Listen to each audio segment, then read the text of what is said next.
Good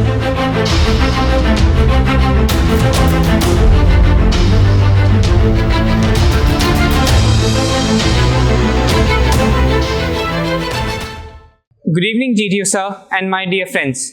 The topic I'm going to deliver my lecture today is on artificial intelligence.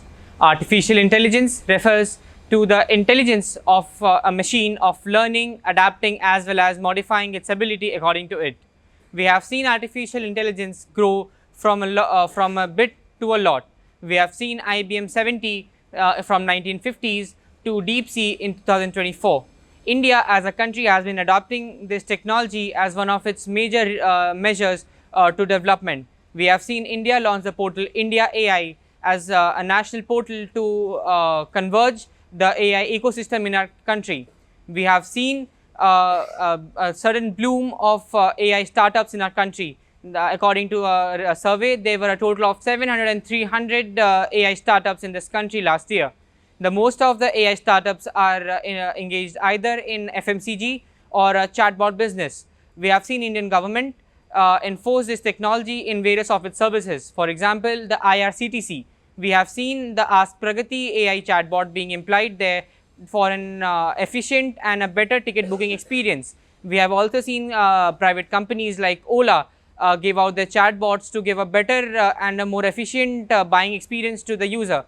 In my opinion, AI has a lot of pros and cons. Talking of its pros first, it enables us to deal with problems much easier or much efficiently.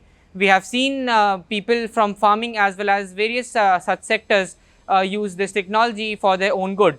We have seen the recent success of Chandrayaan 3 mission, and we also know the fact that AI was one of the major reasons behind it, which helped us predict the atmosphere as well as the depth of the crater that our lander was going to land on.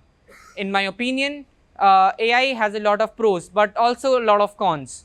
Talking of its con again, it disables a person, in my opinion, of their ability to think and work harder. It has snatched away the mental thinking capability of a younger generation. Nowadays, even if a person has to go for a lecture or a speech, they tend to refer to AI chatbots. So, in my opinion, it has a lot of pros and cons too. We have seen a sudden decline in jobs, but also a rise of so many new professions. For example, prompt engineering as well as data science. In my opinion, AI has been a great achievement by mankind and must be used efficiently. We have seen a lot of cyber crimes being committed by it. We must look after it and use it more responsibly and efficiently. Thank you. Jai Hind GTU sir. अब defence exam crack करना हुआ और भी आसान। त्रिशूल defence academy लेकर आए हैं बिल्कुल ही एडवांस लर्निंग ऐप। तो आज ही ज्वाइन करें और स्टार्ट करें अपनी ऑनलाइन क्लासेस।